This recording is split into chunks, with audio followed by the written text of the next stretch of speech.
Assalamualaikum warahmatullahi wabarakatuh.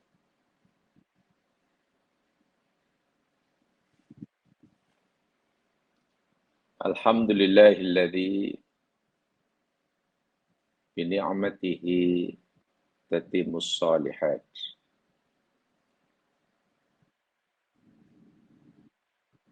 Segala puji bagi Allah, Tuhan yang dengan segala nikmat yang Ia anugerahkan menjadi sempurnalah segala kebaikan. Wa bi balaihi rufi'at ad-darajat. Tuhan yang dengan balak dan ujiannya diangkat dan terangkatlah beberapa darjat makhluknya. Wa kuffiratis sayyi'at, dan dengan balaknya diampun segala dosa dan kesalahan.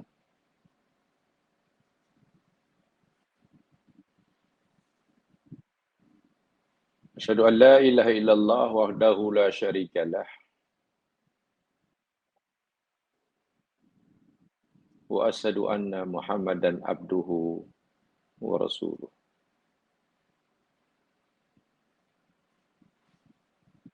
Allahumma salli ala Muhammad wa ala ali Muhammad.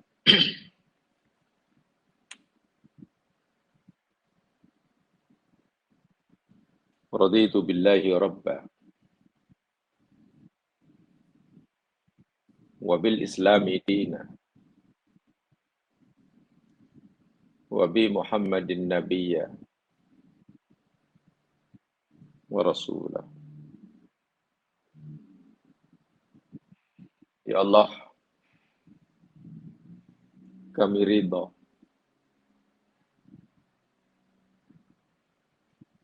Engkau sebagai Tuhan.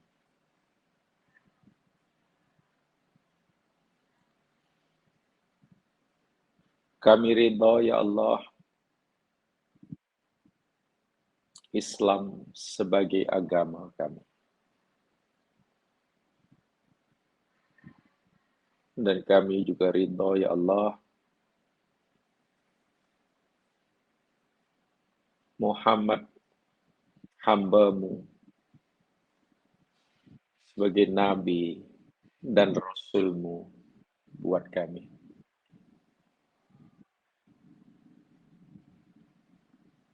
Ya Allah, ikhlaskanlah niat kami mempelajari firman-Firman-Mu. Bersihkanlah amal perbuatan kami daripada sifat riya, sum'ah, dan ujub.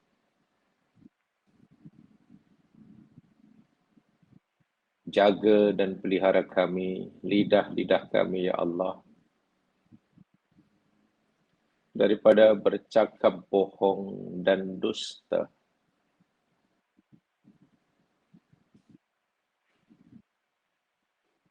Ya Allah, bukakanlah hati kami. Sinarilah hati-hati kami.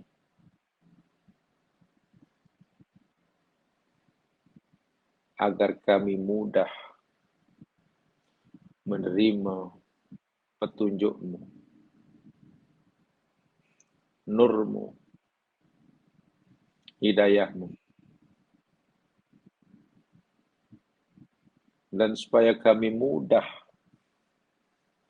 mengakui kesalahan dan kesilapan kami terhadap-Mu. Ampunilah dosa-dosa kami, ya Allah. terimalah taubat kami, sesungguhnya Engkau Maha Pengampun, lagi menerima taubat. Amin. Ya Rabbal Alamin.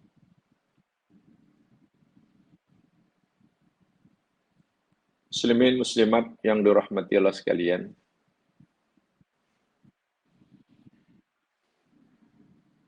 dengan mengucapkan kalimah Bismillahirrahmanirrahim,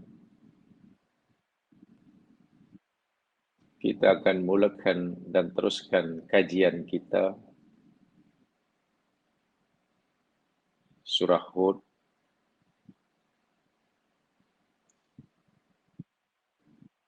hari ini, ayat yang ke-105.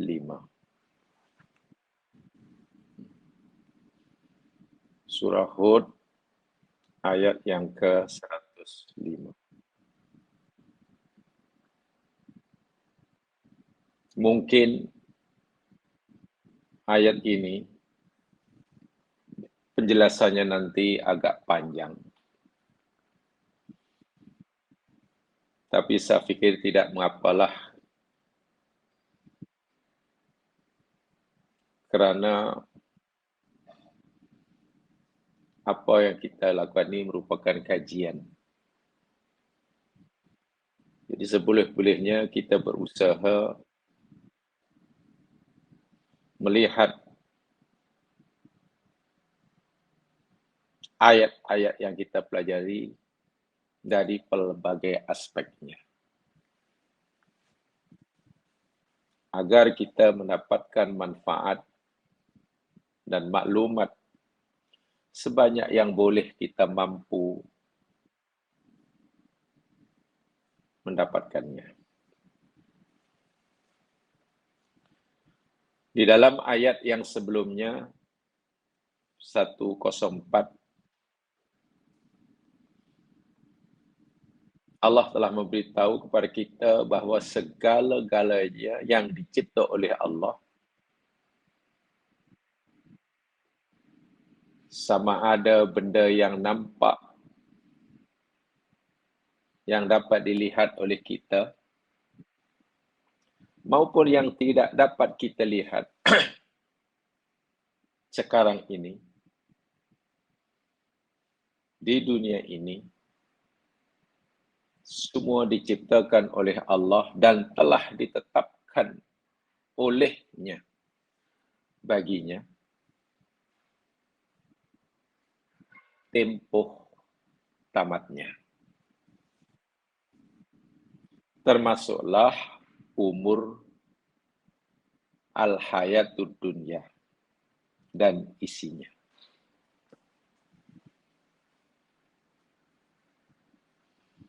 Sehingga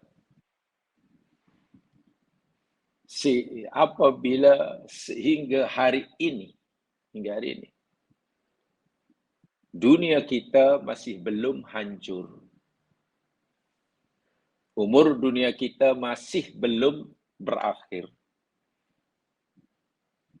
Itu kerana masa berakhirnya yang Allah telah tetapkan belum tiba.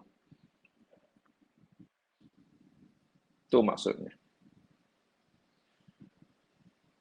Tok nenek moyang kita dahulu daripada zaman Nabi Adam telah diperingatkan bahawa dunia akan hancur,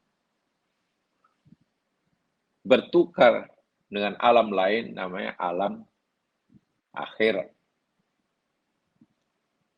Jika mereka hingga mati masih juga belum melihat berakhirnya dunia, bertukar menjadi alam akhirat, bukan bermakna dunia akan kekal dan akhirat tidak ada.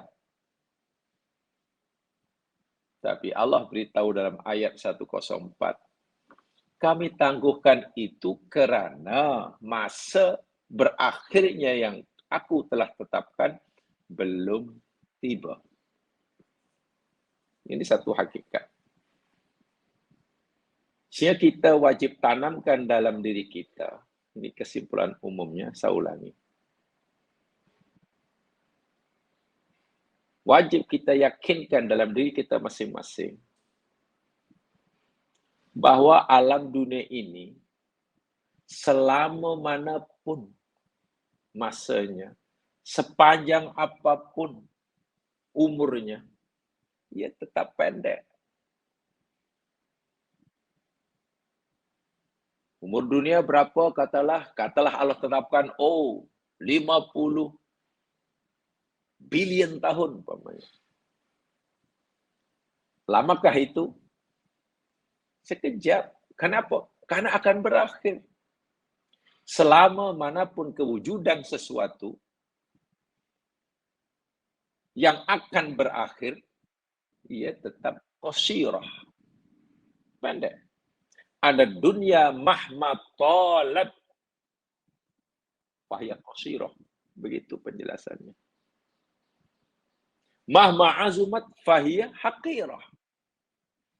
Sehebat manapun dunia ini, sekuat manapun daya tarikannya kepada penghuninya, seagung segah manapun gemelapan dunia, karena ia akan berakhir haqirah. Karena suatu akan biasa, ia tetap haqirah. Nilainya sangat sedikit. Sangat sedikit. Umur kita sepanjang manapun, umur kita 70, 80, 100, orang dahulu 1000 tahun. Orang kata lama, panjang. Ya, 1000 tahun memanglah panjang. Berbanding 900 tahun. Tapi apakah betul 1000 tahun itu lama? Tetap saja sekejap, karena akan berakhir.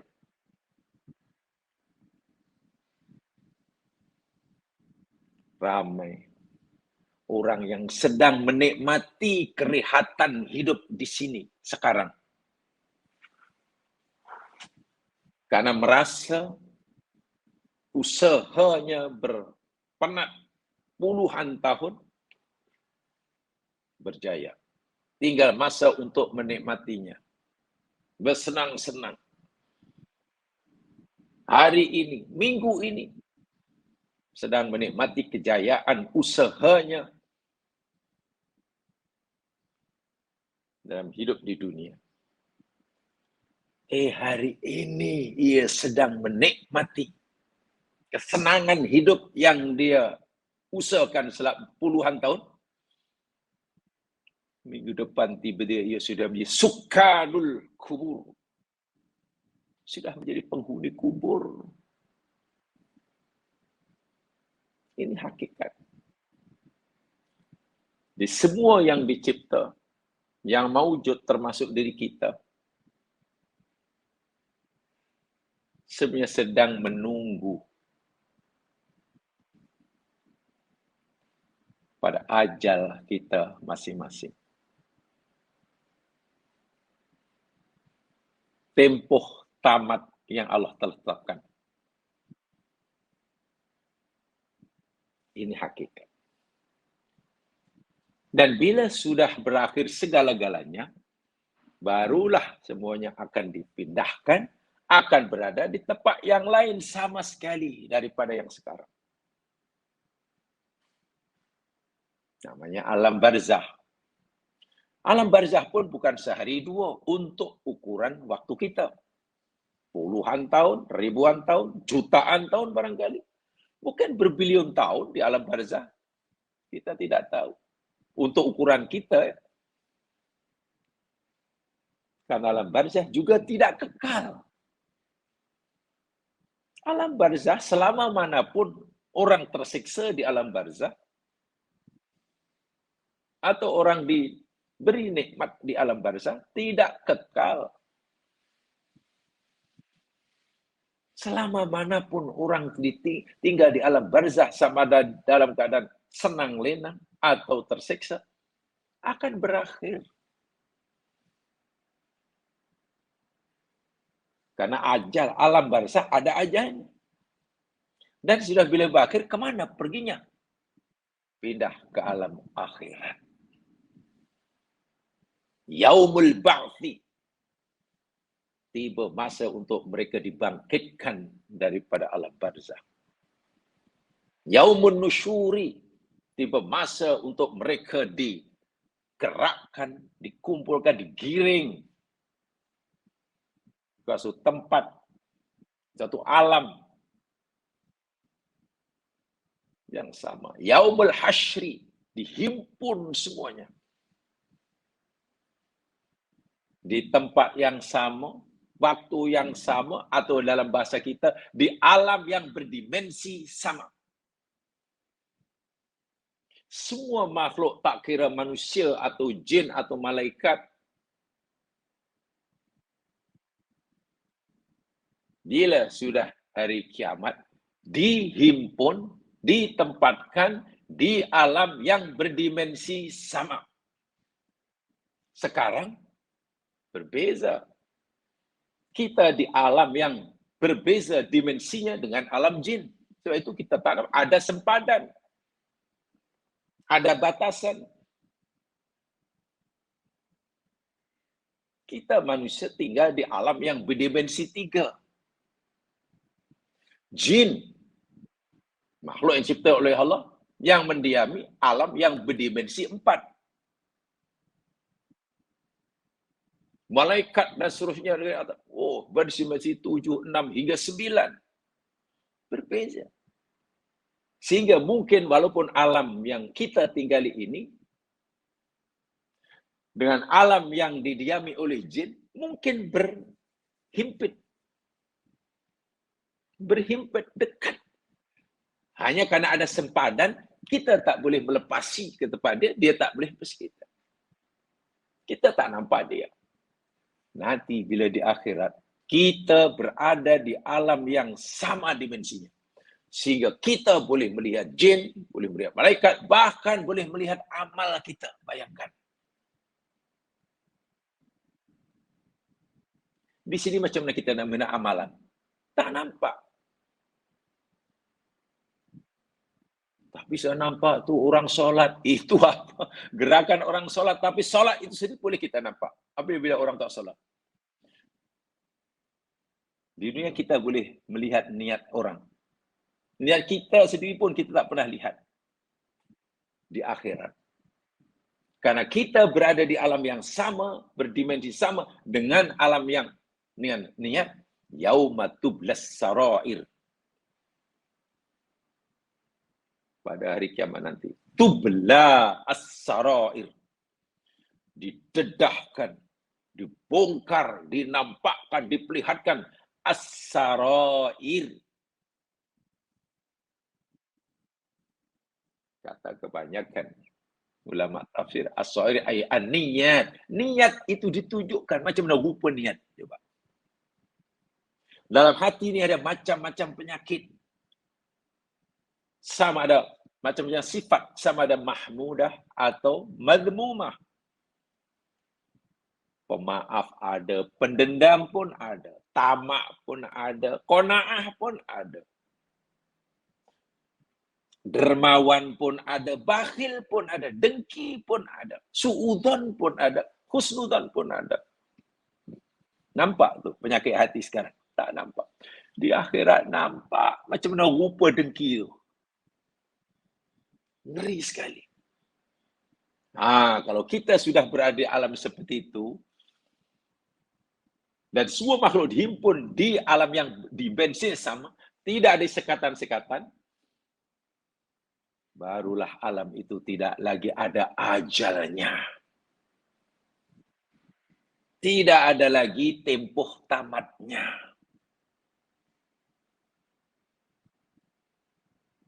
Lalu bagaimana nasib kita?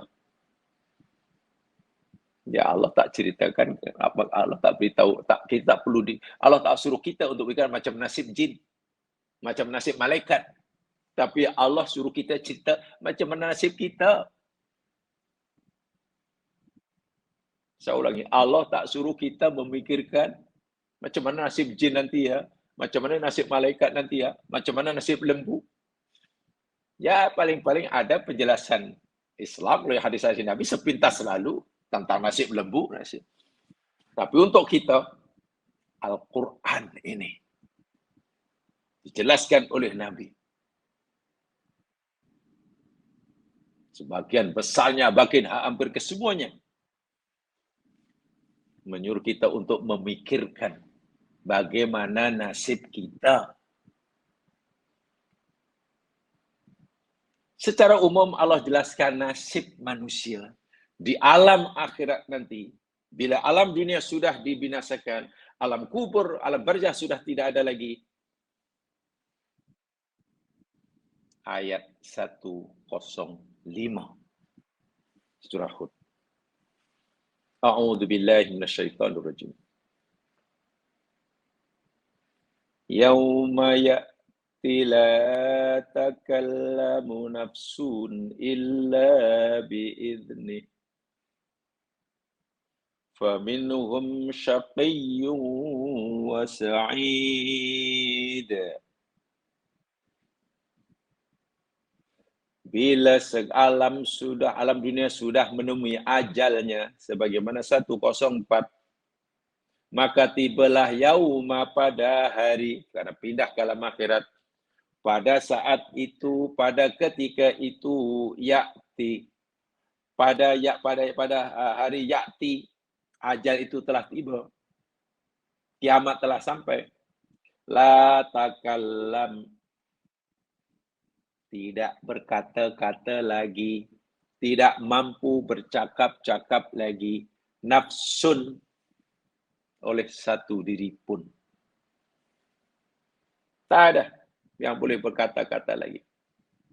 Semaunya cakap. Sekarang ini, orang siapa saja boleh cakap apa saja. Sekarang ini. Di dunia ini, siapa saja boleh cakap apa saja. Siapa saja boleh buat apa saja sekarang. Akan tiba masanya di mana setiap diri tidak boleh lagi berkata-kata illa bi'idnih, kecuali dengan izin Allah. Itu satu masalah kita bincangkan nanti. Masalah yang kedua, faminhum, maka sebagian mereka manusia saat itu syaqiyyun, ada yang bergelar syaqi, statusnya sebagai syaqiyyun, minta maaf orang yang celaka. Wa sa'idun, sementara yang lain sa'id, orang yang bertuah, yang berbahagia. Ya mas sekalian, saya ingin sampaikan dulu yakni mufradatnya, kalimat syaqi dan sa'id terutama. Kedua-dua ini yakni isim sifat musyabihat ya. Syaqiyun isim musyabihat, sa'idun pun isim sifat musyabihat. Syaqi daripada sakya, celaka. Jadi syaqiyun itu isim musyabihat, artinya as-sakhsu al-mutalabbisu bisyaqawah. Allahu Akbar. Syaqi itu maksudnya as-sakhsu al-mutalabbisu bisyaqawah. Seseorang yang berpakaian, mutalabis, terjemahan harfiah, yang berpakaian. Bukan memakai baju, bukan berpakaian dengan baju, dengan seluar, dengan jubah, dengan, bukan. Tapi apa pakaiannya? As-saqawah, kecelakaan. Susaki ibaratnya orang yang berpakaian dengan kecelakaan. Pakaian tapi pakaiannya berupa kecelakaan. Sehingga kecelakaan itu meliputi seluruh dirinya. Mulai pada hujung rambut, hujung kaki. Itu namanya saki. Sehingga ibaratnya dalam tubuh orang saki, sama na tubuh fisikalnya, zohiriyahnya, jasadnya, atau tubuh rohaniahnya, jiwanya, tidak ada yang beruntung. Karena dia secara totally telah dibungkus, diselimuti dengan bungkusan ataupun selimut yang bernama syaqawah. Tengok. Gelaran yang Allah berikan sangat mengerikan. Ujung rambut hingga ujung kaki dari segi jasmaniahnya dan juga jiwanya diliputi, ditutup, dibungkus dengan syaqawah. Sementara Said, isim sifat musabiyat juga,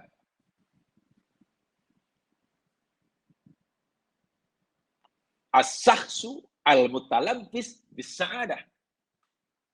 Seseorang yang berpakaian, yang dibungkus, ditutup seluruh jasmaniah dan rohaniahnya dengan apa? Sa'adah, kebahagiaan. Allahu Akbar.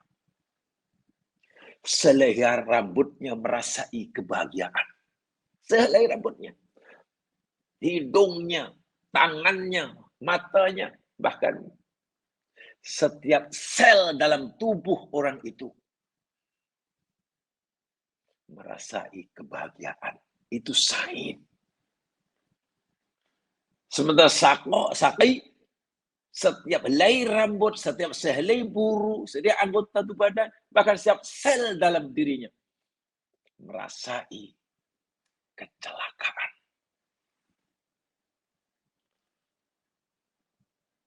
Subhanallah. Hukuman di dunia, siksaan di dunia, mana ada yang separah dan sedahsyat itu? Ya. Ya, katalah orang terbakar, tangannya aja yang rasa sakit, yang lain tak sakit. Orang bahagia, ya mungkin yang bahagia di mana bahagia, yang bahagia. Biasa, sebagian saja. Itu. Jadi benar-benar syaqawah dan sa'adah di akhirat itu, syaqawah dan sa'adah yang haqiqiyun. Hakiki. Yang benar-benar. Dan ia bersifat, kan hakiki, bersifat objektif. Di dunia, sengsara atau bahagia bersifat subjektif, relatif. Merasa itu bahagia. Bagi B tidak. Makanan yang sama dijamah oleh A dan B, C. Kata inilah makanan masakan paling sedap, yang saya paling sukai. Kata Tanya B, jangan B, ya boleh tahan lah. Bagi saya ini boleh tahan, walaupun bukan yang paling aku suka. B komentar sederhana. Tanya C, inilah makanan yang paling aku tak suka. Kenapa begitu? Karena kelezatan makanan, kenikmatan makan terhadap makanan yang sama tidak dirasa sama oleh 3 orang. Ya, karena kenikmatan di dunia bersifat subjektif dan relatif. Di akhirat tidak. Di surga semuanya merasa nikmat. Tanya ABC, semuanya sama. Di neraka semua merasa sengsara. Tanya setiap penghuni neraka. Sakit banget. Ya. Syaqawah. Sa'adah. Hakiki. Baik. Itu sebagian tafsir mufradatnya. Ayat ini secara umum jamaah sekalian begini. Hina ya'ti hadal yaum wa yaumul qiyamah. Ketika telah tiba hari kiamat, la tatakallamu fihi nafsun bi ayyi kalamin illa billah. Tidak seorang pun dibenarkan berkata-kata kecuali dengan izin Allah. Kecuali dengan izin Allah. Dan masa itu manusia terbagi menjadi dua. Qismun saqiyun mu'adzabun bisababi kufrihi wa su'i amalihi wa tafritihi min fi hukukillah. Satu golongan orang yang celaka, disiksa dengan sebab kufurnya, keburukan amalnya, dan kecuaiannya dalam melaksanakan apa yang jadi hak-hak Allah Subhanahu wa taala. Ini satu. Dan yang satu lagi, ini orang yang bahagia, yang sa'idun, Masya Allah. Yang bahagia, yang sa'idun. Muna'amun, dilimpahi nikmat. Bisa berimanihi dengan sebab imannya. Wa huzni amalihi, dan kebaikan amal-amalnya. Ketaatannya, kepatuhannya melaksanakan hak-hak Allah Subhanahu wa taala. Jamaah sekalian, dalam ayat ini Allah juga memberitahu kepada kita tentang sebagian sifat dan keadaan hari kiamat. Salah satu ciri sifatnya yang berbeza sekali dengan dunia, yakni di sana seseorang tidak bercakap, tidak boleh berkata kecuali dengan izin Allah. Dan ini sesuai dengan ayat-ayat lain yang mau boleh rujuk, tolong diikutkan. Bahwa di akhirat ini tidak ada yang berani berkata-kata kecuali dengan izin Allah. Tidak boleh bercakap apa-apa kecuali dengan izin Allah. Pertama ayat ini, Hud 105. Kedua dalam surah An-Naba. An-Naba ayat 38. An-Naba ayat 38. Yauma yaqumur ruh wal malaikatu saffa. Pada hari di mana malaikat termasuk Jibril berdiri. Saffan, berbaris. Makna betul-betul ada macam ini, tentulah majlis yang sangat-sangat formal ini. Semua berdiri tegak, susun rapi. Ibarat macamlah pasukan penyambut tetamu negara. Sudah 1-2 jam duduk situ berdiri, tak bergerak. Tak ada siapa yang berani bergerak. Pasukan tenteranya, pasukan polisnya, semua. La yatakallamun, mereka tidak ada seorang pun yang berani berkata, bercakap. Tak boleh cakap maksudnya. Illa man adina lahur rahman. Kecuali yang setelah dapat keizinan daripada Allah. Itu pun setelah diizin, dia mesti cakap wa qala sawaba. Dia mesti berkata-kata yang benar belaka.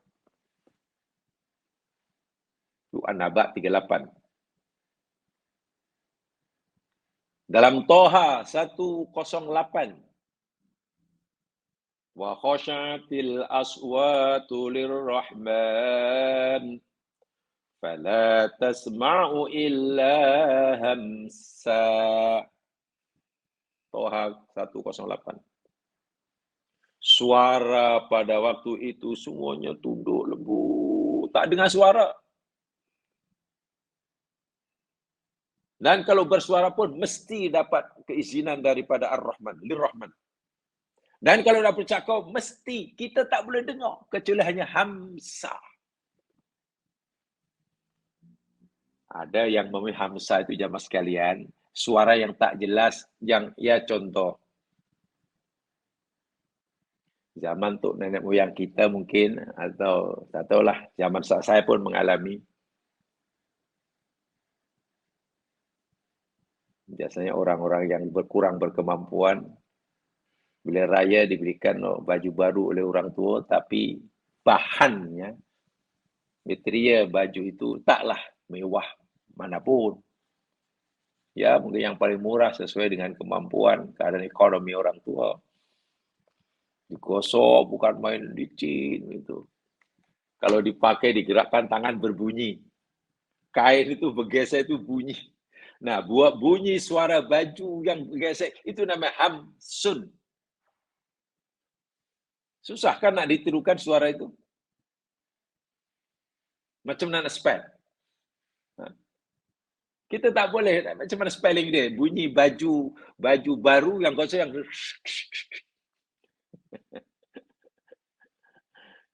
spelling kita tak boleh, pronunciation tak boleh, lagi tak boleh lagi. Maknanya sangat-sangat senyap. Itu Toha 108. Dan juga dalam hadis Nabi, riwayat Bukhari Muslim, hadis yang agak panjang tentang hadis syafaat.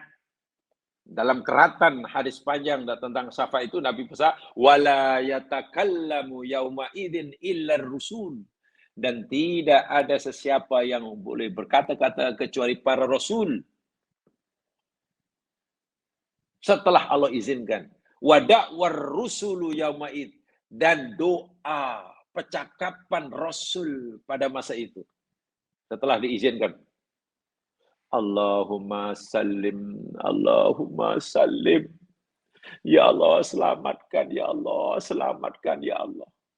Tengok. Para Rasul. Termasuk yang diizin oleh Allah berkata-kata, bercakap. Apa yang mereka keluarkan dari mulut para Rasul saya itu, salim, salim, salim. Selamatkan, ya Allah, selamatkan. Betapa huru haranya kiamat saat itu. Nah, sekarang begini. Macam mana, apa maksud di akhirat itu tidak ada yang boleh berkata-kata? Sedangkan di dunia saya kata tadi, siapa saja boleh cakap apa saja sekarang ini. Itu cabaran yang tidak mudah ya. Hidup sekarang ini sebenarnya tidak mudah, karena dengan peralatan ini. Siapa saja boleh cakap apa saja. Betul kan? Bab agama, sekarang tengok dalam ini. Kalau jamaah mungkin rajin, tapi Syafi'i tak perlulah terlalu lama menggunakan ini. Dalam bab agama. Siapa saja boleh cakap tentang agama. Akhirnya tengok. Allahu Akbar. Layak ke tak layak, yang tak penting. Yang penting aku ikut cakap, ikut berkomentar. Dalam masalah ekonomi, dalam masalah keamanan, dalam masalah politik, dalam masalah apa. Siapa saja boleh bercakap. Bahayanya. Di masjid, orang boleh mengumpat, boleh memaki-maki. Di masjid juga orang boleh wirid dan zikir, boleh baca Quran.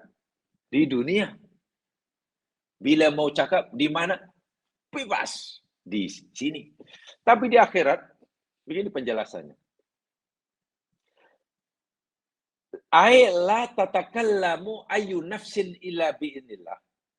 Yang dimasukkan bahwa di akhirat nanti, pada kiamat, tidak ada seorang pun yang boleh berkata-kata kecuali dengan izin Allah. Wa qad kanu yatakallamuna fil hayati dunya, sedangkan mereka dahulu di dunia dia bebas berkata-kata. Bitolaqatil qudrah allati mana'ahum iyyaha Allah Subhanahu wa taala. Ya, sekarang kita bebas bercakap ini zaman sekarang kerana kemampuan yang Allah anugerahkan kepada kita. Saya ulangi.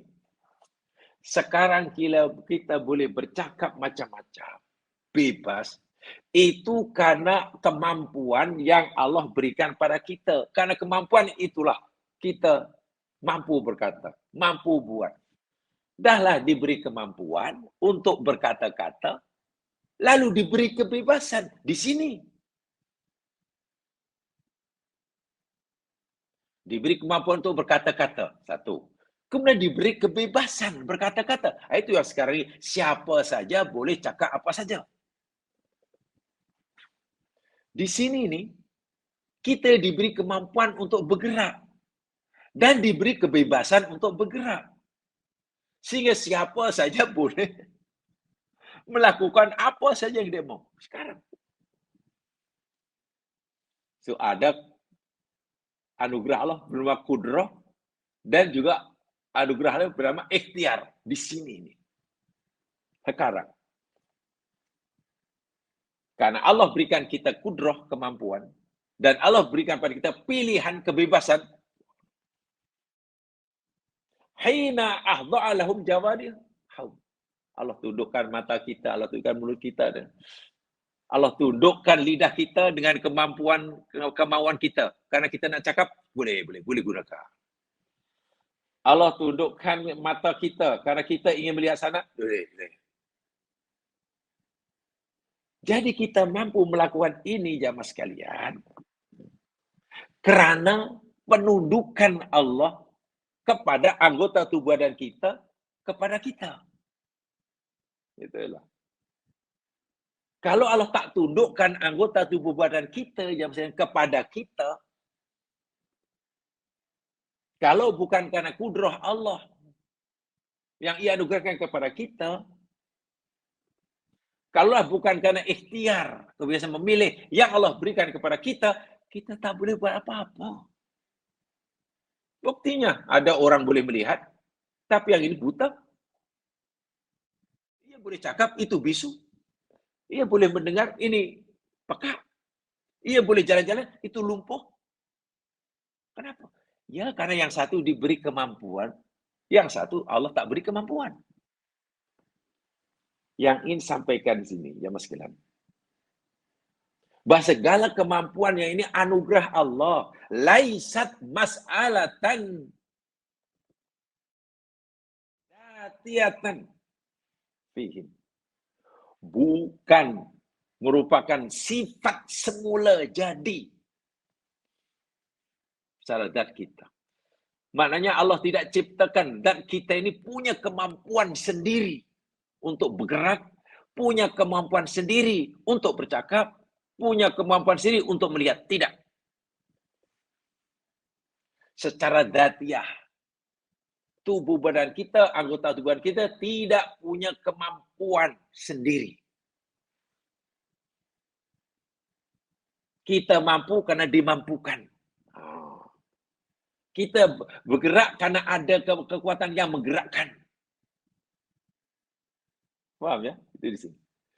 Nah, nanti di akhirat, kemampuan yang Allah pernah berikan pada kita di sini, kebebasan memilih yang Allah telah berikan kita di sini, Allah tarik balik. Karena Allah tarik balik itulah di akhirat kita tidak punya kemampuan untuk bercakap.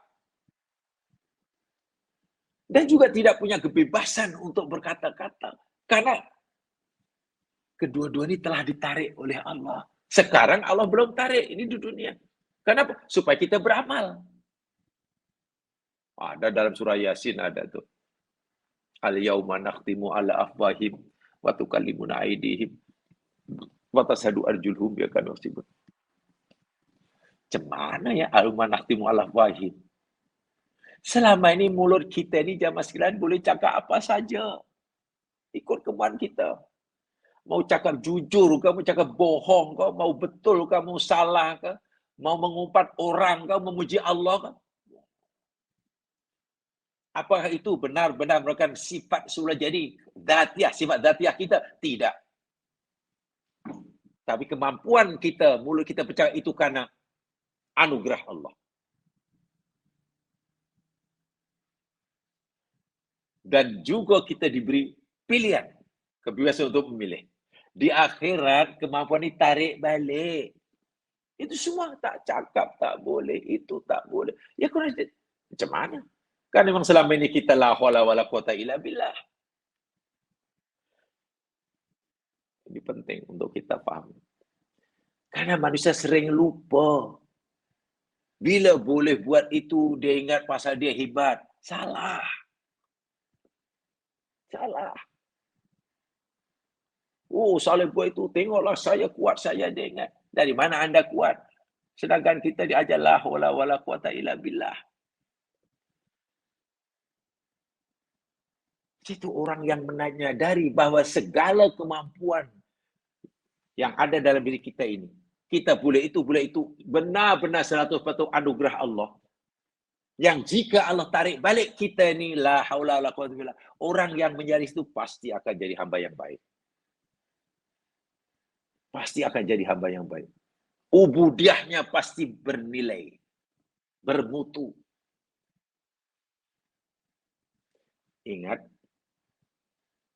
Allah berfirman dalam Al-Quran, Ya ayuhan nas antumul fuqara ilallah. Hai manusia, semua kamu itu fakir kepada Allah. Apa mana fakir? Sangat berhajat. Lalu kenapa seringkali tiba-tiba kita merasa mampu, merasa itu, tanpa menyandarkan kemampuan itu anugerah Allah. Nah itu akhirnya jadi sombong, jadi ujub, merasa hebat. Melakukan amal ibadah, tiba-tiba malah merasa paling hebat. Wah, ibadah itu lubbul ibadah. Lubbul ibadah atau lubbul ubudiyah. Intipati daripada penghambaan seorang hamba kepada Tuhannya. Intipati, lub. Izharu du'fi waliftiqari ilallah. Menjahirkan kelemahan diri dan iftikor, berhajat sepenuhnya kepada Allah. Itu lubul ubudiyah. Merasa tidak punya daya dan kekuatan sesuai dengan wirid dan zikir yang diucapkan la haula wala quwata illa billah. La haula wala quwata. Jadi bila saya boleh gerakkan ini bukan saya hebat. Ini bukan sifat dzatiyah saya. Allah yang bagi kekuatan kepada saya. Dan Allah beri saya keinginan yang kebiasaan berkehendak. Sehingga saya boleh gerakkan, boleh gerak. Kalau saya menggunakan kebebasan memilih saya untuk menggerakkan tangan saya, anugerah Allah ini, dengan betul, saya dapat pahala. Jika saya salah memilih menggunakan kebebasan saya untuk memilih menggerakkan berdasarkan kemampuan yang Allah berikan pada saya, tak betul, saya dapat dosa. Jadi memang kita di sini diberi itu untuk beramal. Di akhirat karena masa bukan untuk beramal. Masa untuk menerima balasan. Maka kudroh, kemampuan yang Allah berikan kepada kita di dunia, kebebasan memilih, ditarik balik oleh Allah. Bahkan kalau bahasa Yasinnya, ayo menakhtimu ala faid. Mulut pun dikunci rapat. Maksudnya apa? Kemampuan bercakap tolak. Tarik balik. Apalagi kemampuan bercakap bohong. Sehingga di akhirat tak ada orang boleh berbohong. Karena kemampuan bercakap bohong oleh Allah telah ditarik. Itu mana yang menakhtimu ala afwahihim. Jamaah jangan gambarkan, ya, jangan bayangkan. Ayo menakhtimu ala afwahihim. Kemudian, di akhirat nanti mulut orang tu ada satu mangga yang bukan membesar. Dibubuh mangga lalu dikunci. Bukan begitu maksudnya. Faham ya? Itu keadaan akhirat. Itu betul-betul senyap. Bahkan Quran kata, khosya'atil aswat lirrahman. Tapi dalam surah Tuhan. Senyap. Suasana sangat hening ibaratnya. Tapi dalam keheningan itu ada yang syaqiyun dan ada yang sa'idun. Allahu Akbar. Di dalam surah Asy-Syura ayat 7, dalam keheningan itu ada fariqun fil jannah. Ada satu puak ahli surga. Wa fariqun fis sa'ir. Dan ada satu golongan pula ahli neraka. Sama maksudnya. Tapi dalam uslub yang berbeza. Itu dalam surah Syura ayat 17. Kalau Hud 105, minhum saqi wa sa'id. Kenapa? Karena di dunia Allah telah beri kebiasaan memilih untuk pilih itu. Nanti di akhirat nih manusia, kamu aku akan bagi jadi dua. Ibarat Allah kata begitu. Yang satu golongan yang celaka, yang satu golongan yang bahagia. Balasan di sana. Sekarang di dunia ini, aku bagi kamu kemampuan untuk memilih. Aku bagi kebebasan untuk memilih dan aku bagi kamu kemampuan untuk mewujudkan pilihan kamu. Itu Quran cerita. Inna hadainahus sabil. Inna hadainahus sabil. Kami telah beri petunjuk pada kamu, wahai manusia, sabil, jalan.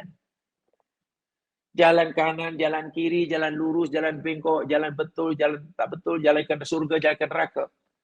Aku tunjukkan, aku jelaskan. Buktinya, dalilnya, caranya. Kalau kamu ingin surga, ini caranya, ini. Kalau kamu nakkan neraka, lalu ini jalannya. Imma syakiron wa imma kafuro. Ya, sama ada nanti di antara kamu ada yang bersyukur dan boleh jadi ada yang kufur. Begitu kan dalam surah Al-Insan ayat 3. Di sini. Tapi jadi kalau kita kaitkan dengan di sini dan di sana, di Allah beritahu begini, wahai manusia, di akhirat nanti hanya ada surga dan neraka. Orang bahagia dan orang celaka. Dan kamu boleh milih surga atau neraka, bahagia atau celaka. Masa untuk buat kamu pilihan, tempat untuk kamu buat tempahan di sini dan sekarang. Sebab itu di sini aku beri kamu kemampuan untuk memilih, kebebasan untuk memilih. Kamu nak pilih jalan ke surga, ini jalannya. Aku tunjukkan. Ini amal-amalnya. Kalau kamu boleh jadi orang celaka di sana, ini jalannya. Ini perbuatannya. Bila kamu lakukan, nanti kamu celaka. Sekarang terpulang pada kamu. Kritikal tak kritikal. Jadi hakikatnya dunia di alam sekarang kita lebih kritikal daripada di akhirat. Karena di sini masa untuk kita memilih, buat tempahan.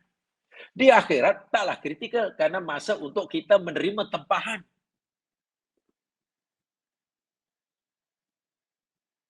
Mana yang lebih kritikal? Masa pelajar di bilik peperiksaan, menjawab pertanyaan persoalan, ujian. Masa itu boleh jawab dengan betul, boleh tak betul, berarti boleh jawab. Atau habis peperiksaan, tunggu 2-3 bulan, keluar result daripada kementerian, pergi sekolah, ambil keputusan. Masa ambil keputusan itu kan yang kritikal. Menangis air mata darah pun, keputusan peperiksaan tak akan berubah. Esok ambil keputusan. Dah keluar dari sekolah, dah di meja guru besar. Malam tahajud. Malamnya sembahyang tahajud, sembahyang hajat, mohon menangis kepada Allah agar keputusan cemerlang. Tak akan berubah. Tak akan berubah, sudah ada di tangan. Malam semua berdoa, ramai-ramai tak tahulah. Menggemparkan stadium umpamanya. Tak akan mengubah keputusan tu. Yang kritikal tu semasa tu masuk di bilik darjah tu. Bilik peperiksaan. Ada tak persiapan untuk menjawab? Kalau tak ada, kacau lah. Kritikal lah. Sebab dah boleh diagak, ini mesti fail ini. Ini nampaknya hanya, kalau ambil 8 subjek, mungkin hanya 2 yang A ni. Yang lain nampaknya B, tak tahulah, mungkin O semuanya. Jadi yang boleh mengubah keputusan yang dia nak ambil nanti masa dalam bilik peperiksaan. Yang boleh menentukan nasib di akhirat Saki atau Said itu di sini dan sekarang. Ketika kita masih diberi kemampuan oleh Allah untuk melakukan suatu perbuatan dan untuk memilih.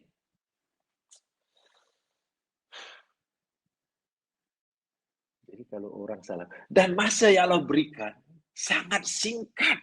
Quran ingat sebelumnya, dunia ini walaupun panjang umurnya pendek. Apalagi kamu sebagai penghuni dunia. Mungkin 80 tahun. Mungkin 70 tahun. Mungkin 60 tahun. Kita tak tahu. Kalaulah umur yang Allah berikan pada kita 80 tahun, sekarang sudah dipakai berapa tahun? Kalau umur yang Allah tekan 60 tahun, sekarang sudah berapa tahun kita pakai? Yang pasti, kita sudah tahu berapa lama yang kita dah pakai, dan tak ada siapa yang tahu berapa tahun lagi yang baki dan tersisa. Wah, itu penentu di sana. Penentu di sana. Masya Allah. Jadi bila nanti di akhirat itu orang syaqi, jangan salahkan Allah. Bila termasuk orang said, juga jangan merasa dirinya hebat. Itu pilihan dia. Allah Maha Adil. Yang minta said dibagi said, yang minta saadah dibagi saadah, yang minta sakawah dibagi sakawah. Ini dia. Ayat ini jamaah sekalian memang tidak mudah untuk difahami. Apalagi bila kita membaca hadis Nabi yang ada kaitan dengan al-imanu bil qada'i wal qadar. Ya. Saya ulangi. Ayat ini memang tidak mudah difahami. Apalagi kalau kita baca hadis Nabi yang berkaitan dengan al-iman bil qada'i wal qadar. Tapi insyaAllah jamaah tidak ada menghadapi masalah untuk memahami. Karena yakin jamaah tentu ya sudah banyak belajar tentang akidah. Alhamdulillah itu sudahlah disyukuri karena boleh memahami syubhat. Boleh mengelakkan diri pada fahaman syubhat terhadap qada dan qadar. Begini contoh hadisnya ya. Pertama saya ingin sampaikan hadis daripada Abdullah bin Umar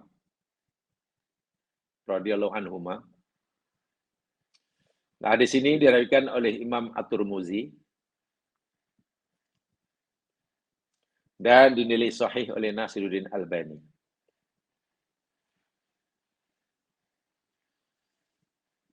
Abdullah bin Umar berkata, Umar bin Al-Khattab ayahku berkata. Jadi dia dapat hadis daripada bapanya, daripada Umar. Ayahnya mengajar hadis kepada anaknya. Oh, hebat itu. Hebat. Ayahnya mengajar agama pada anak. Hebat. Kata Umar, lamma nazalat hadil ayah. Tatkala ayat ini turun, yakni surah Hud 105 turun, diterima oleh Nabi. Di situ ada firman Allah, faminhum syaqiyyun wa sa'id. Sebagian mereka ada yang celaka, benar-benar celaka dan benar-benar bahagia. Sa'altu Rasulullah SAW. Aku, kata Umar, segera jumpa Nabi dan bertanya pada Rasulullah tentang ayat ini. Sebab, macam mana Allah berfirman di akhirat dari celaka dan diberitahu ni macam mana lalu kita ni macam mana? Kedudukan kita sekarang ni macam mana? Fakultu lalu aku tanya, ya Nabi Allah, fa'alama na'mal. Fa'alama na'malu. Kalaulah Allah dah tentukan di akhirat itu ada yang celaka masuk neraka, ada yang Allah tentukan bahagia masuk surga. Fa'alama na'malu. Lalu atas apa? Atas dasar apa? Untuk apa? Faedah apa kita beramal sekarang?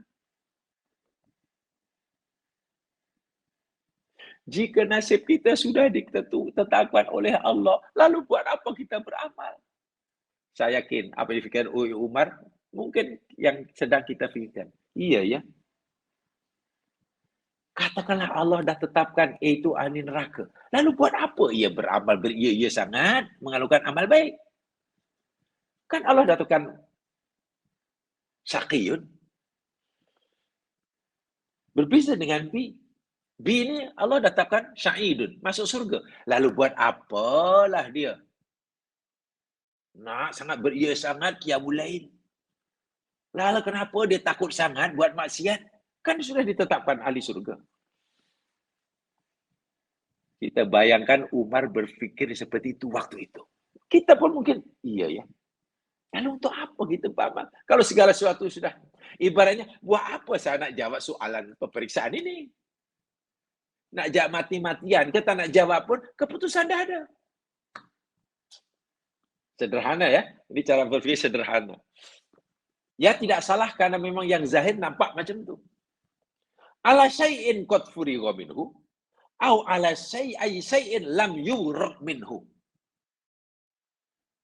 Ya Rasul, kita beramal ini atas sesuatu yang telah berlalu, maknanya yang telah ditetapkan untuk kita, atau kita beramal ini dan amal ini untuk sesuatu yang akan ditetapkan.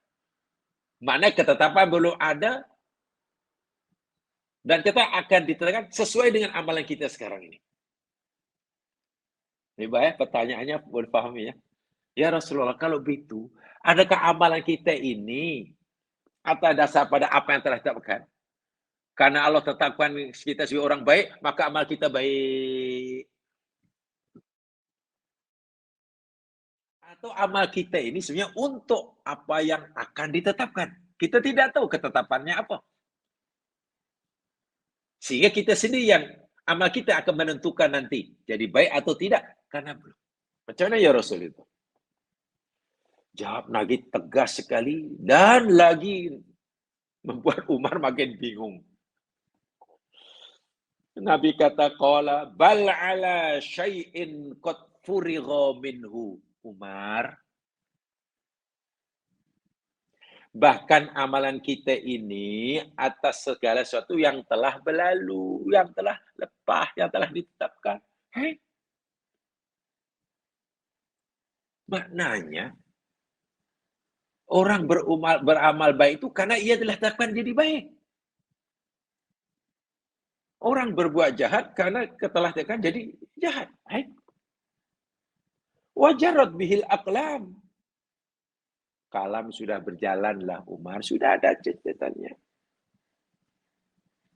Habis macam mana ya Rasul? Kita makin bingung lah. Jawaban Nabi haujung inilah. Yang memang kajiannya agak dalam di kalangan ulama hadis, yang belajar hadis, mungkin fiqhul hadis dipanggil. Ya. Hadisnya sahih ya. Saya selalu mengatakan begini jamaah sekalian.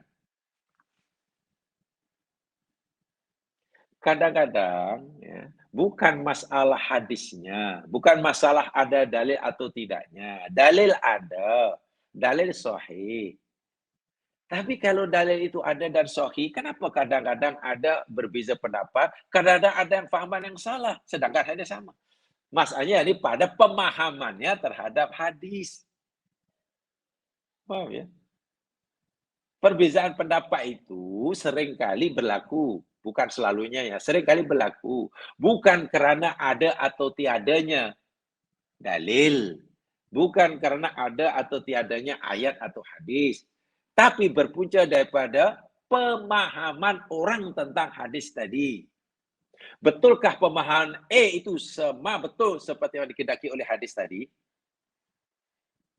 Atau betulkah pemahaman B yang betul? Hadis ini. Yakin pemahamannya hadis tadi betul, sesuai yang dia pahami. Artinya dia percaya maksud hadis tadi seperti mana dia faham. B pula tidak.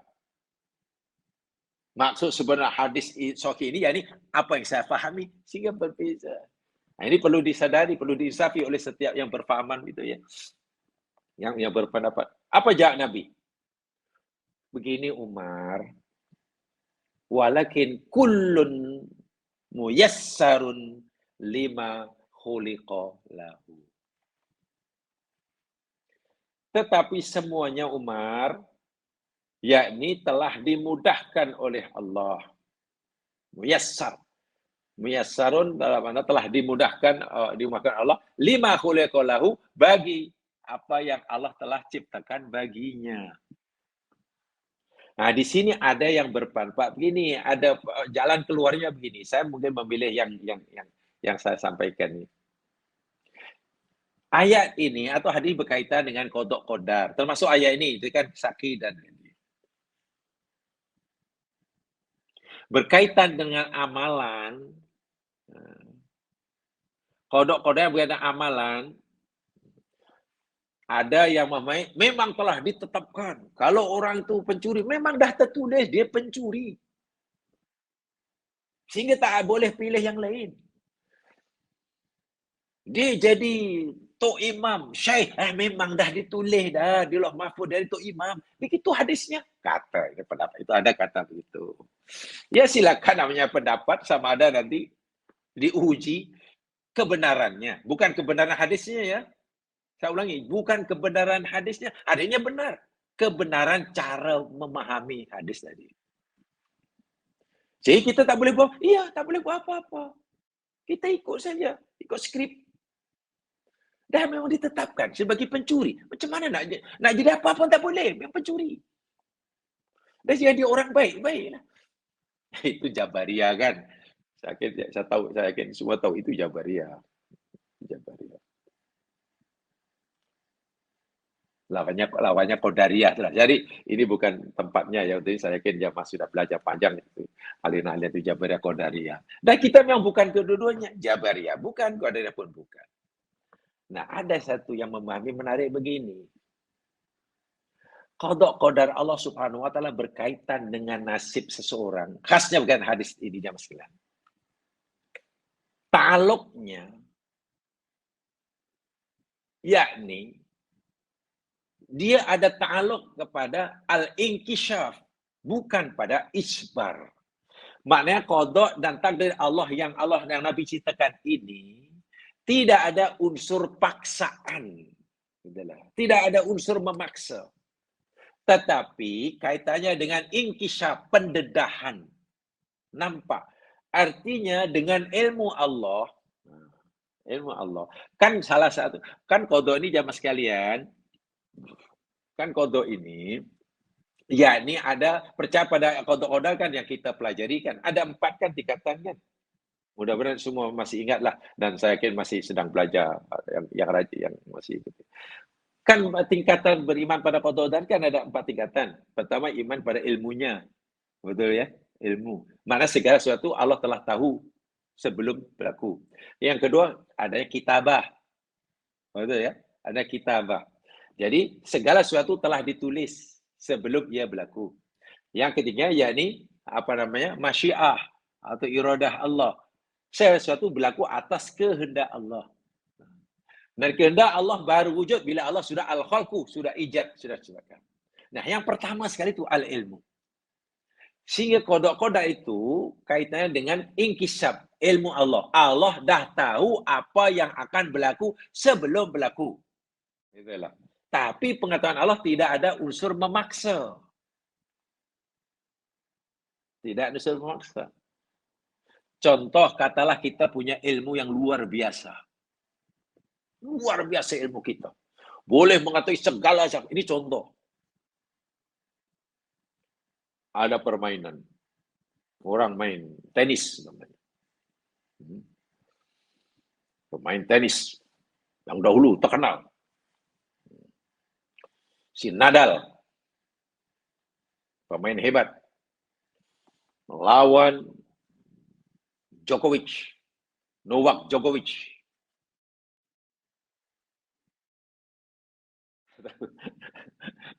ada orang melawan. Nah, itu sebenarnya keturunan Jawa katanya. Karena sudah main ke Eropa, ke Yugoslavia atau jadi Djokovic lah. Kalau dia tak migrate, dia orang Jawa, namanya Jokowi katanya. Kalau dulu tak jadi migrate di sana, itu namanya Jokowi. Karena sudah turun dari Eropa, jadi Djokovic. Hebat kan dua pemain ini? Sebelum main, katakan minggu depan akan main. Final, Wimbledon umpamanya. Karena kita ni tahu, ilmu kita luar biasa. Kita sudah tahu. Kita bagi tahu pada orang. Hai penonton-penonton kamu, aku tahu. Minggu depan berlaku pada permainan tenis Wimbledon kan, final kan, Nadal sama Djokovic kan. Aku tahu yang menang nanti ya ini si Nadal. Set nanti 3 set menang, tak payah harga 5. Set pertama poinnya gini, ini angkanya gini, ini matanya gini. Pukulannya sekian banyak kalinya. Kesilapan Jokowi kalah gini. Lama main selama sekian. Betul-betul kita beritahu segala yang sedetail-detailnya. Siapa pengadilnya? Si Fulan. Berapa kesamnya? Fulan. Tahu betul. Tak payah saya tahu. Kita hanya tahu, tapi kita tak ada unsur memaksa. Artinya Nadal dan Djokovic bebas bergerak di padang. Ya. Di tenis court bebas bergerak, lari, bebas, pukul, bebas. Jika apa yang kita sampaikan tu betul, nada yang menang, trik set lah, 3 set saja. Apa angkanya sekian, matanya sekian, kekalahannya gini, punca berdini. Apa tiba-tiba Jokowi datang jumpa kita lalu salahkan kita. Pasal awak lah saya kalah. Pasal awak dah tahulah saya salah. Tak boleh dia salahkan kita. Kita kata, saya tahu awak akan kalah. Tapi awak bebas. Bergerak bukan bebas. Ada pengetahuan saya mempengaruhi gerakan awak? Adakah pengetahuan saya mempengaruhi ikhtiar awak? Adakah karena saya tahu sehingga kaki awak terasa berat untuk melangkah? Ini namanya ta'aluk. Kudrah qadar ini kaitannya dengan inkisaf itu seperti itu. Bukan isbar. Artinya Allah sudah tahu apa yang akan dipilih oleh hambanya. Sebelum hamba itu menjatuhkan pilihannya. Sama ada memilih jadi orang celaka atau memilih jadi orang bahagia. Itu maksudnya. Dan kita tak tahu. Nasib kita nanti dengan amalan kita tak tahu. Hanya kita telah diberitahu oleh Allah begini. Dan Allah sudah tahu apa yang kita pilih. Jadi di sini tak ada unsur memaksa. Sehingga orang tidak boleh mengatakan, kalau itu tak perlu beramal lah, karena semua ditentukan. Tidak. Allah hanya tahu, tapi Allah tidak memaksa. Orang yang ingin berbuat baik, dimudahkan oleh Allah jalannya baik. Tak ada sekatan. Ada orang yang ingin buat jahat, Allah mudahkan jalannya. Iya. Tak ada orang yang buat jahat tiba-tiba setiap kali nak buat jahat kakinya lumpuh umpamanya. Setiap kali dia ingin nak mencuri di kedai, matanya buta. Tak ada. Matanya tetap celik. Setiap kali nak cakap bohong, bisu. Tak ada. Semua dimudahkan. Nak cakap bohong pun lidahnya lancar. Nak cakap baik pun lidahnya lancar. Itu namanya muyassar. Dimudahkan. Jadi jangan salahkan Allah. Tapi Allah bagi tahu kita, dia sudah tahu apa yang kita nak pilih. Orang yang milih bercakap bohong, lidahnya lancar. Dan Allah tak akan bisukan. Setiap kali orang yang nak cakap bohong, bisu. Tak. Kalau macam itu, nanti orang kita akan dikisap nanti. Macam robot nanti. Baik.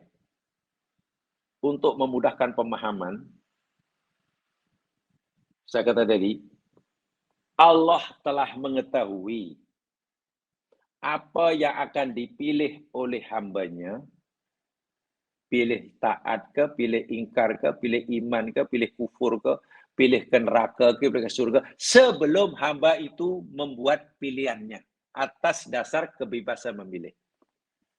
Jadi itu kesimpulannya ya. Allah hanya tahu, namanya inkisaf. Ta'aluk qadar ini jadi inkisaf, bukan isbar. Contoh mudah. Kaji surah Al-Lahab. Surah Tabbat Yadah. Ini contoh yang paling mudah. Tabbat yada abi lahabi wa tab. Ma aghna anhu maluhu wa ma kasab. Sayasla naran dhata lahab. Wa imra'atuhu hammalatal hatab. Fi jidha hablum min masad. Ringkas kata, surah Al-Lahab ini Allah beritahu kita, beritahu kepada Muhammad dan juga seluruh manusia, termasuk Abu Lahab yang punya diri, bahwa Abu Lahab ini termasuk orang sakiyun. Ringkas kata gitu lah, celaka. Tak pernah beriman. Allah dah tahu. Di dunia Abu Lahab diberi kemampuan bercakap, boleh. Kemampuan berfikir, ada. Kemampuan untuk bertindak, boleh. Dan kebebasan, Allah beri. Tapi Allah sudah tahu apa yang tetap akan menjadi pilihan Abu Lahab sebelum Abu Lahab memilih. Allah sudah tahu dengan ilmunya bahwa Abu Lahab tetap akan memilih menjadi orang kafir penentang Nabi Muhammad. Hingga matinya. Dan pengetahuan Allah itu diberitahukan pada dia melalui surah ini. Allah. Kepada Abu Lahab juga. Yang menarik. Cara ringkas ini dari sejarahnya. Ayat itu diberitahukan atau diturunkan dari pada Abu Lahab di awal-awal Islam. Ya, dalam 2-3 tahun Islam baru lahir. Awal itu. Islam baru kanak-kanak. Katalah tahun yang ketiga. Lebih kurangnya. Allah kata Abu Lahab, engkau ini manusia yang hingga matimu kamu tak akan pernah beriman. Kamu akan jadi orang kafir, memilih jalan kufur, membangi Rasulku. Termasuk istri kamu. Sudah. Itu udah Allah udah beritahu dah. Ingat, Abu Lahab punya pilihan ya. Punya kemampuan demikian. Di dunia, Allah tak akan tarik pilihannya. Apakah Nabi Muhammad menghentikan dakwahnya Abu Lahab?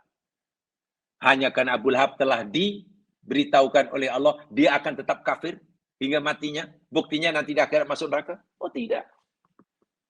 Nabi terus berdakwah. Diseru, diajar. Berapa lama? Cukup lama. Abu Lahab mati ini, dalam sekalian, ya ini pada zaman tahun pada masa berlakunya Perang Badar. Perang Badar kan tahun 2 Hijriah. Nabi hijrah ke Madinah. Ya, tak sampai 2 tahun berlaku Perang Badar. Abu Lahab mati, walaupun tidak mati di medan perang. Mana jarak masa antara Abu Lahab dapat ayat itu, diberitahu ayat itu yang dia akan kafir, hingga kematiannya, lama, tu mau 12 hingga 13 tahun. Ya, lebih 1 dekad. Kalaulah Abu Lahab ini orang bijak, pandai, yang dia mengatakan Nabi Muhammad itu pembohong. Kan itu kata Abu Lahab. Pembohong, penipu, tak boleh dipercaya. Senang saja hendak membuktikan Nabi Muhammad itu bohong. Kalau dia mau. Abu Lahab lah. Macam mana caranya? Muhammad kata, ramal aku. Dia kata bahawa aku ni tak akan beriman. Sampai mati. Saya pastikan Muhammad bercakap bohong. Aku nak buktikan Muhammad ini pembohong di hadapan orang kafir Quraisy. Senang. Panjat aja Kaabah. Waktu itu Kaabah masih dikuasai oleh Abu Lahab. Karena beliau ni, dia itu kalau sekarang saya Menteri Dalam Negeri. Naik ada panjat Kaabah, panggil semua orang kafir. Wahai orang kafir. Kamu tahu kan Muhammad itu pembohong. Peramal ahli nujum yang pembohong. Dan aku akan buktikan bahawa Muhammad itu benar-benar pembohong. Dia meramalkan bahawa aku tetap menjadi penentangnya, tetap menjadi kufur kepada ajarannya. Ini ayatnya. Dapat ya Dabira. Semua tahu kan? Ya pula. Sekarang tolong buktikan. Ya, saya nak buktikan dia bohong. Saksikan wahai kamu sekalian. Aku Abdul Uzza bin Abdul Muttalib. Yang Muhammad panggil aku Abu Lahab. Saat ini, detik ini, dengan tanpa tekanan dari siapapun, atas dasar pilihanku sendiri, aku mengucapkan asyhadu alla ilaha illallah wa asyhadu anna Muhammadar Rasulullah. Katakanlah Abu Lahab bersyahadat sekali saja. Dan disaksikan oleh semua orang kafir. Orang kafir, nah kan betul tuh. Mandai-mandai Muhammad meramal orang, katanya kafir. Dia tengok dah jadi pengikutnya. Dan jadi pengikutnya Muhammad. Wah, dia jadi orang baik. Suruh buat apa pun. Macam orang Islam. Macamlah Abu Bakar. Ya, Abu Lahab jadi Abu Bakar. Orang kafir pasti semakin, Muhammad benar-benar pembohong. Orang mukmin yang imannya lemah pun mungkin sudah mulai, macam mana ni? Betul ke? Dapat ya ada itu firman Allah. Kalau betul macam mana Abu Lahab tiba-tiba mukmin sedangkan Quran kata dia kafir? Betul kan? Kalaulah Abu Lahab punya fikiran cerdas sikit saja, kenapa itu tak dilakukan? Apa karena bila Abu Lahab nak ucap syahadah bisu? Tidak. Allah mudahkan. Kalau dia mengucap syahadah, dimudahkan. Apalagi Nabi Muhammad sentiasa ajak. Pertanyaannya, kenapa Abu Lahab tidak melakukan perbuatan semudah itu untuk kalau dia mau membuktikan Nabi Muhammad itu bercakap bohong? Inilah saya katakan. Allah dengan ilmunya semenjak zaman azali, bacaan kita kepada kotak-kotak kan baca ilmu Allah yang paling awal sekali. Allah dah tahu apa yang akan dipilih oleh Abu Lahab sebelum ia buat pilihan.